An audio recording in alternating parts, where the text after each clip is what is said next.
వాస్తు ప్రకారం ఈ మొక్కలు డబ్బును అయస్కాంతంలా ఆకర్షిస్తాయి. ఈ దిశలో నాటండి, అదృష్టాన్ని తీసుకొస్తాయి. వాస్తు శాస్త్రంలో అనేక మొక్కల గురించి, వాటిని పెంచుకోవడం వలన కలిగే శుభ అశుభాల గురించి తెలియజేస్తుంది. కొన్ని మొక్కలు పెంచుకోవడం వలన ఇంటి అందాన్ని పెంచడమే కాకుండా సంపదను కూడా ఆకర్షిస్తాయి. మీరు కూడా మీ ఇంట్లో డబ్బు ఎల్లప్పుడూ ఉండాలని కోరుకుంటే ఖచ్చితంగా ఇంట్లో ఈ మొక్కలను పెంచుకోండి. ఇవి మీకు అదృష్టాన్ని, సంపదని తీసుకొస్తాయి. అదృష్ట మొక్కల జాబితాలో మొదటి పేరు మనీ ప్లాంట్ దే వినిపిస్తుంది. వాస్తు శాస్త్రంలో మనీ ప్లాంట్ చాలా పవిత్రమైనదిగా పరిగణించబడుతుంది. ఈ మొక్కని ఇంట్లో ఉంచడం వల్ల సంపద, ఆనందం, శ్రేయస్సు వస్తాయి. ఇంటి ఆగ్నేయ దిశలో మనీ ప్లాంట్ నాటడం శుభప్రదం.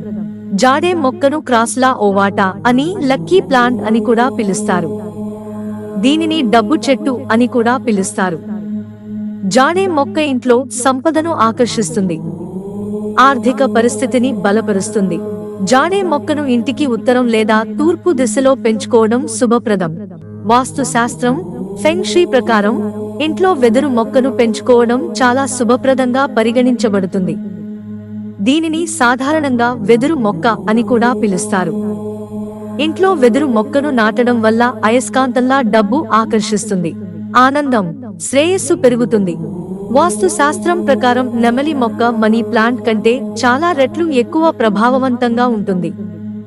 దీని ఆకులు నెమలి ఈకల వలె అందంగా ఉంటాయి. మీరు మీ ఇంట్లో నెమలి మొక్కను నాటితే ఈ మొక్క మీ అదృష్టాన్ని మార్చగలదు.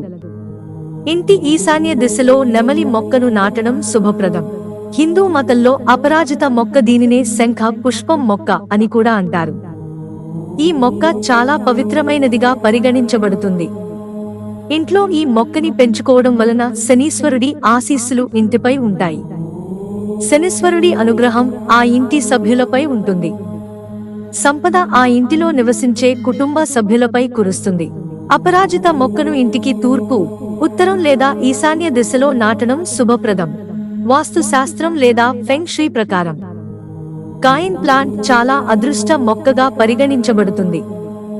ఈ మొక్క సంపద, శ్రేయస్సుకు చిహ్నంగా పరిగణించబడుతుంది. ఇంట్లో లేదా కార్యాలయంలో కాయిన్ ప్లాంట్ ను పెంచుకోవడం వలన పెరుగుతున్న అప్పుల నుంచి, ఆర్థిక ఇబ్బందుల నుంచి బయటపడటానికి సహాయపడుతుంది. ఆర్థిక సమస్యలను కూడా తొలగిస్తుంది. వాస్తు శాస్త్రంలో సెమీ మొక్క, దీనినే జమ్మి మొక్క అని కూడా అంటారు. ఈ మొక్క చాలా ప్రయోజనకరంగా పరిగణించబడుతుంది. ఇంటి ప్రధాన ద్వారం వద్ద జమ్మి మొక్కను నాటడం శుభప్రదంగా పరిగణించబడుతుంది. హిందూ మతంలో సెమీ మొక్క శనీశ్వరుడి ప్రియమైనది. ఇలా మొక్కను పెంచుకోవడం వలన మీ కుటుంబంపై శివుని ఆశీస్సులను కూడా ఉంచుతుంది. మిత్రులారా, ఛానల్ సబ్స్క్రైబ్ చేసుకోవడం మర్చిపోకండి. ధన్యవాదాలు.